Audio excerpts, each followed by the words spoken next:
Hello students வணக்கம். Welcome to PSSR chemistry channel for easy learning.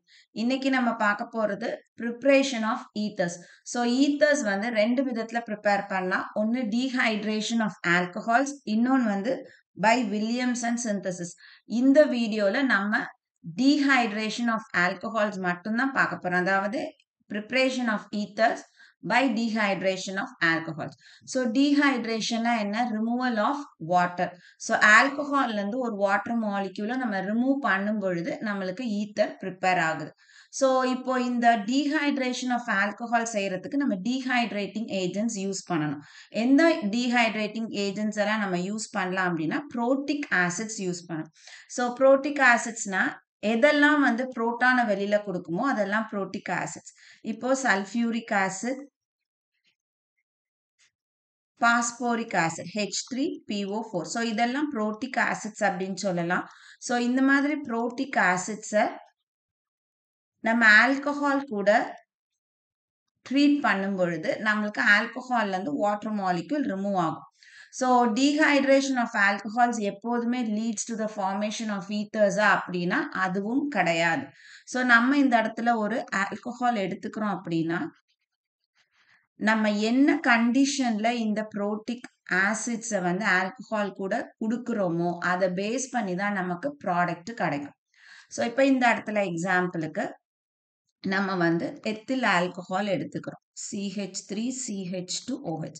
So ரெண்டு இடத்துலையுமே நம்ம என்ன செய்ய போறோம் அப்படின்னா சல்ஃபியூரிக் ஆசிடை தான் நம்ம டீஹைட்ரேட்டிங் ஏஜென்ட்டா யூஸ் பண்றோம்.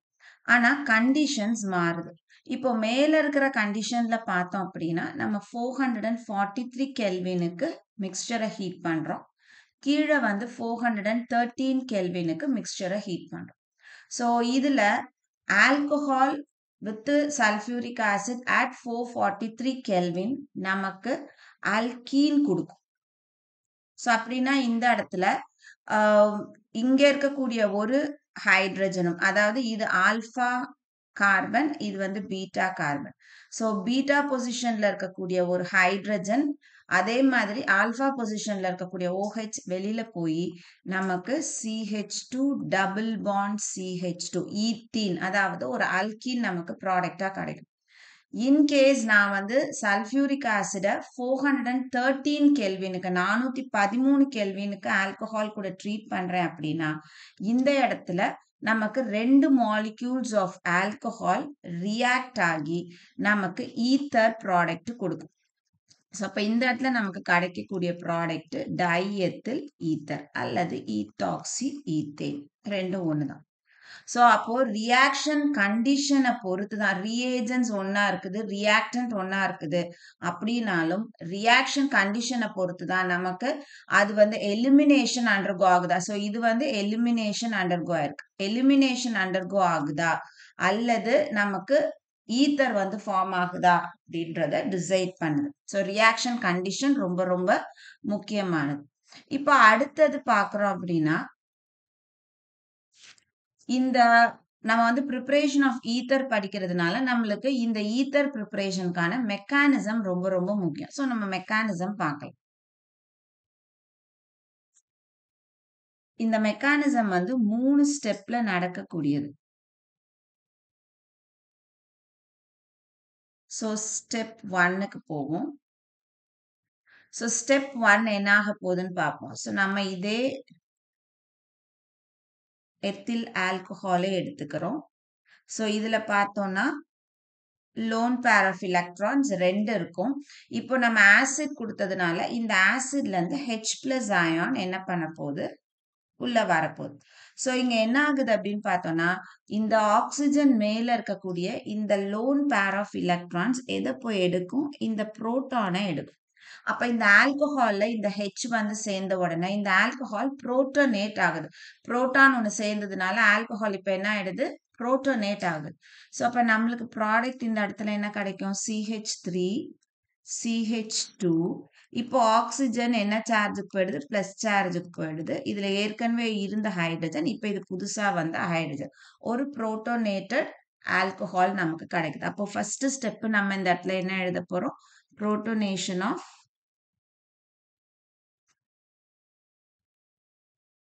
ஆல்கஹால். அடுத்தது ஸ்டெப் 2க்கு வரும்.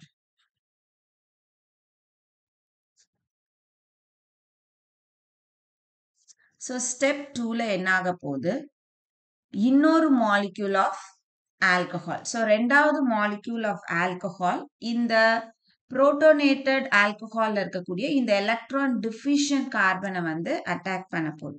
ஸோ நம்ம ஃபர்ஸ்ட் செகண்ட் மாலிக்யூல் எழுதிக்குவோம். CH2OH. So as usual lone pair of electrons plus இது protonated alcohol. O plus H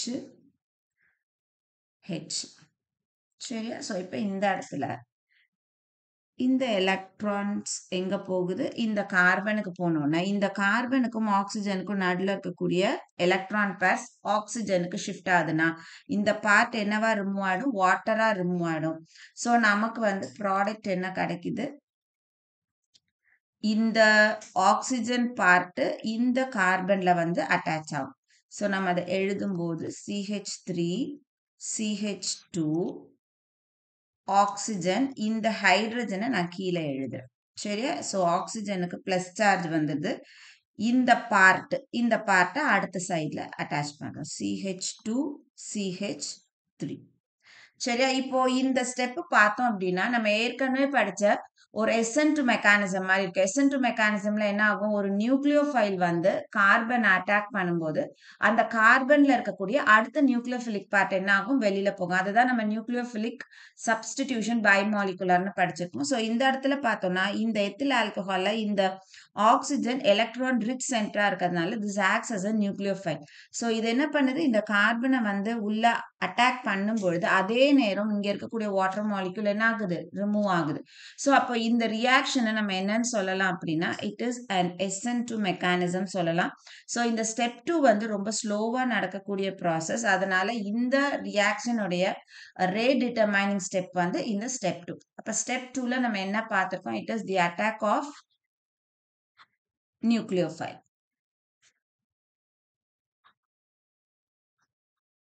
so நியூக்ளியோஃபைல்னா செகண்ட் மாலிக்யூல் ஆஃப் ஆல்கஹால் என்ன ஆகுது, அந்த புரோட்டோனேட்டட் ஆல்கஹால்ல இருக்கக்கூடிய கார்பனை வந்து அட்டாக் பண்ணும்போது ஒரு மாலிக்யூல் ஆஃப் வாட்டர் வந்து இங்க ரிமூவ் ஆகுது. ஸோ செகண்ட் ஸ்டெப் முடிஞ்சது. இப்போ ஸ்டெப் 3க்கு வரும். ஸோ ஸ்டெப் 3ல நம்ம இங்க என்ன பண்ண போறோம், இந்த காம்பவுண்ட்ல இருந்து, சரியா, இந்த ஆக்சோனியம் அயான் காம்பவுண்ட்ல இருந்து CH3CH2O plus HCH2CH3. ஸோ இதுல இருந்து ஒரு புரோட்டானை நம்ம ரிமூவ் பண்ண போறோம். சரியா? ஸோ இங்க பார்த்தோம் அப்படின்னா இந்த புரோட்டான் என்ன ஆயிடுது, வெளியில போயிடுது. அப்போ இங்கே இருக்கக்கூடிய இந்த எலக்ட்ரான்ஸ் எதுக்கு ஷிஃப்ட் ஆகும், ஆக்சிஜனுக்கு ஷிஃப்ட் ஆகும்போது நமக்கு இந்த இடத்துல ஈத்தர் கிடைக்கும். CH3CH2O CH2CH3. ஸோ இந்த ரியாக்ஷன் வந்து ஃபாஸ்டா நடக்கக்கூடிய ஒரு ரியாக்ஷன். ஸோ நமக்கு ப்ராடக்ட் வந்து டைஎத்தில் ஈத்தர் கிடைக்கும். சரி, அப்ப இங்க வந்து டீப்ரோட்டோனேஷன் அல்லது a proton is removed, deprotonation.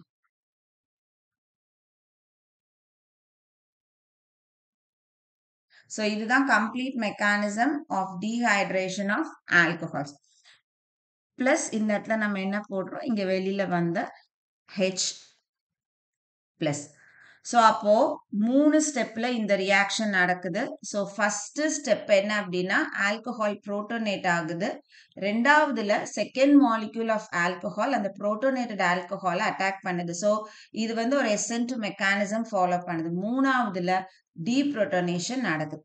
So இப்போ பார்த்தோம் அப்படின்னா நம்ம வந்து எடுத்துக்கிட்ட ஆல்கஹால் ஒரு டீஹைட்ரேட்டிங் ஏஜென்ட்டோட ரியாக்ட் பண்ணி நமக்கு ஈத்தரை ப்ராடக்டா கொடுக்கணும் அப்படின்னா 2 கண்டிஷன்ஸ் கண்டிப்பா வந்து ஃபாலோ ஆயிருக்கணும். ஒன்னு கண்ட்ரோல்டு டெம்பரேச்சர்ல இருக்கணும், அதாவது லோ டெம்பரேச்சர். நம்ம மேல பார்க்கும்போதே பார்த்தோம். ஒன்னு வந்து 443 கெல்வின்னா அது எலிமினேஷனுக்கு போகுது. அதே வந்து 413 கெல்வின் வரும்பொழுது டெம்பரேச்சரை நம்ம குறைச்சி கண்ட்ரோல்டு என்விரான்மெண்ட்ல அந்த ரியாக்ஷன் நம்ம ப்ரொசீட் பண்ணோம்னா நமக்கு ஈத்தர் ஃபார்ம் ஆகுது.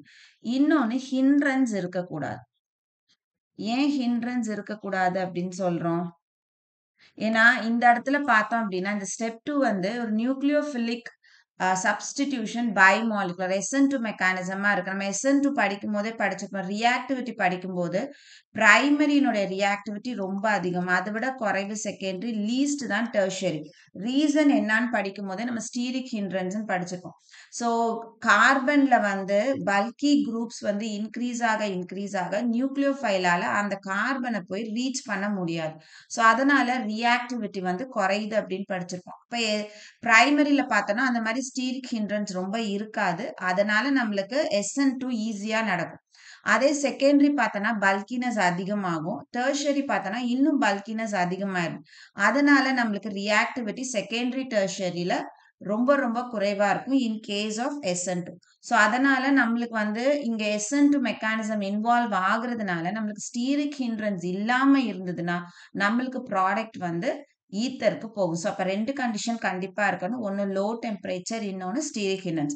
ஸோ இத நம்ம கம்பேர் பண்ணி பார்க்குறோம் அப்படின்னா பிரைமரி ஆல்கஹால் இருக்கிறதுக்கு மட்டும்தான் நம்ம இந்த டீஹைட்ரேஷன் ஆஃப் ஆல்கஹால்ஸ் வந்து பாசிபிள். நமக்கு என்ன கிடைக்கும்னா ஈத்தர் கிடைக்கும். நம்ம இங்கே செகண்டரியோ டெர்ஷியரியோ நம்ம எடுத்துட்டு போறோம் அப்படின்னா அந்த இடத்துல டீஹைட்ரேஷனை எலிமினேஷன் டாமினேட் பண்ணி, ஸோ இந்த கேஸ்ல நம்மளுக்கு என்ன ஃபார்ம் ஆகும் அப்படின்னா அல்கீன் ஃபார்ம் ஆகிறதுக்கு வாய்ப்புகள் நிறைய இருக்கு. ஸோ அதனால நம்ம வந்து இந்த டீஹைட்ரேஷன் ஆஃப் ஆல்கஹால்ஸ் அப்படின்னு நம்ம படிக்கிறோம் அப்படின்னா பிரைமரி ஆல்கஹால் வந்து preferred for preparation of ether. So அதே மாதிரி இன்னொன்னு இதுல வந்து சிமெட்ரிக்கல் அன்சிமெட்ரிக்கல் ஈத்தர்ஸ்ன்னு இருக்கு. சிமெட்ரிக்கல் ஈத்தர்ஸும் ப்ரிப்பேர் பண்ணலாம், அன்சிமெட்ரிக்கல் ஈத்தர்ஸும் ப்ரிப்பேர் பண்ணலாம்னா கிடையாது.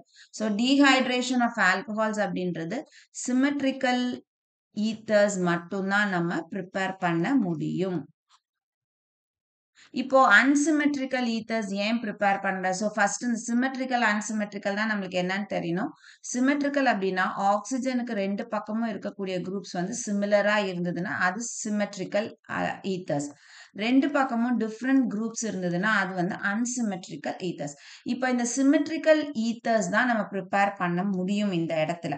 சரியா? இன்கேஸ் நம்ம வந்து ரெண்டுமே வந்து பிரைமரியா எடுத்திருக்கோம். இப்ப நம்ம வந்து இங்க மேல பார்க்கும்போது ஒரு கண்டிஷன் சொன்னோம். செகண்டரி டெர்ஷரியா இருந்ததுன்னா இது வந்துட்டு நம்மளுக்கு ஆல்கின் தான் வந்து ப்ரிஃபர் பண்ணும், ஈத்தர் வந்து ப்ரிஃபர் பண்ணாது அப்படின்னு சொல்லிட்டோம். ஆனா பிரைமரியில இப்ப நம்ம வந்து பார்க்கறோம் அப்படின்னா CH3OH ஆல்கஹால் இருக்கு, இந்த ஆல்கஹால் இருக்கு. சரியா? பிரைமரில நம்மளுக்கு டிஃப்ரெண்ட் காம்பினேஷனை நம்ம ஆல்கஹால்ஸ் எழுதலாம். இது எல்லாமே வந்து பிரைமரி ஆல்கஹால். அப்ப இதையும் நான் கம்பைன் பண்ணும்போது எனக்கு ஈத்தர் தானே கிடைக்கும். இதையும் கம்பைன் பண்ணும்போது ஈத்தர் தானே கிடைக்கும். எல்லாமே பிரைமரி பார்ட்ல தானே இருக்கு. அப்ப ஏன் ப்ரிப்பேர் பண்ண முடியாதுன்னா இந்த மாதிரி நம்ம 2 டிஃப்ரெண்ட் ஆல்கஹால்ஸை எடுத்து நம்ம இந்த மாதிரி டீஹைட்ரேஷன் குடுக்குறோம் அப்படின்னா அந்த இடத்துல நம்மளுக்கு சிங்கிள் ஈத்தர் கிடைக்காது, மிக்ஸ்சர் ஆஃப் ஈத்தர்ஸ் கிடைக்கும். இப்ப எக்ஸாம்பிளுக்கு பார்க்குறோம், மெத்தனால் எடுத்துக்கிறோம். இது கூட நம்ம எத்தில் ஆல்கஹால் ஆட் பண்றோம். ஸோ ரெண்டுமே வந்து சின்ன குரூப்ஸ் தான், ஹிண்ட்ரன்ஸ் நமக்கு கிடையாது. ஸோ இதை நம்ம டீஹைட்ரேட் பண்ணும் பொழுது நம்ம எக்ஸ்பெக்ட் பண்ற ப்ராடக்ட் என்ன அப்படின்னு பார்த்தோம்னா இதுல இருக்கக்கூடிய ஒரு ஹெச் இதுல இருக்கக்கூடிய OHO ரிமூவ் பண்ணோம்னா நம்மளுக்கு இந்த ப்ராடக்ட் நம்ம எக்ஸ்பெக்ட் பண்ணுவோம். ஆனா நம்மளுக்கு இதுவும் ஃபார்ம் ஆகும். ஆனா இது கூட நம்மளுக்கு இந்த மாதிரி ஈத்தர்ஸும் ஃபார்ம் ஆகும். ஸோ சிங்கிள் ஈத்தர்ஸ் நமக்கு கிடைக்காது, மிக்ஸ்சர் ஆஃப் ஈத்தர்ஸ் கிடைக்கிறதுனால ஸ்பெசிஃபிக்கா இந்த மாதிரி பிரைமரி ஆல்கஹாலிக் பார்ட் இருந்தா கூட நம்ம வந்து ஈத்தர்ஸ் வந்து இந்த மெத்தட்ல ப்ரிப்பேர் பண்றது ப்ரிஃபரபிள் கிடையாது. ஸோ நம்மளுக்கு வந்து எக்ஸாம்ல ஒரு கொஸ்டின் கேட்பாங்க, why ethyl methyl ether cannot be prepared by this method ன்னு கேட்பாங்க. ஸோ இங்க நான் சொன்ன மாதிரி தான் நம்மளுக்கு என்ன கிடைக்கும், வெறும் இந்த எத்தில் மெத்தில் ஈத்தர் மட்டும் நம்மளுக்கு மெயின் ப்ராடக்டா இருக்காது, மிக்ஸ்சர் ஆஃப் ஈத்தர்ஸ் வரதுனால இந்த மெத்தட் வந்து ப்ரிஃபர்டு மெத்தட் கிடையாது. ஸோ இது கம்ப்ளீட்டா நம்மளுக்கு டீஹைட்ரேஷன் ஆஃப் ஆல்கஹால்ஸ். இப்ப எக்ஸாம்ல வந்து இந்த பார்ட்ட குடுத்துட்டு நம்மளுக்கு வந்து மெக்கானிசம் எழுத சொல்லுவாங்க. Write the mechanism for the dehydration of ethyl alcohol அப்படின்னு குடுத்துட்டாங்கன்னா, இந்த மெக்கானிசம் நம்ம கம்ப்ளீட்டா எழுதணும். அதே மாதிரி நம்மளுக்கு எத்தில் ஆல்கஹால் குடுத்துட்டு, இந்த H2SO4 குடுத்து ரியாக்ஷன் கண்டிஷன்ஸ் குடுத்துட்டு, கம்ப்ளீட் த ரியாக்ஷன் இல்லது பிரிடிக்ட் த ப்ராடக்ட்ன்னு குடுத்துருவாங்க. ஸோ இந்த கண்டிஷன்ல நம்ம டெம்பரேச்சர மட்டும் தான் பார்க்கணும். 443 இருந்தா அல்கீன் எழுதணும். 413 இருந்துச்சுன்னா நம்ம ஈத்தருக்கு போணும். ஸோ கண்டிப்பா இந்த வீடியோ வந்து உங்களுக்கு யூஸ்ஃபுல்லான வீடியோவா இருந்திருக்கும்னு நெனைக்கிறேன். வீடியோ பிடிச்சிருக்கு அப்டின்னா லைக் பண்ணுங்க, கமெண்ட் பண்ணுங்க, ஷேர் பண்ணுங்க. மறக்காம சேனல சப்ஸ்கிரைப் பண்ணுங்க. இதே மாதிரி இன்னொரு டாபிக்கோட நெக்ஸ்ட் வீடியோல உங்கள பார்க்குறேன். Thank you.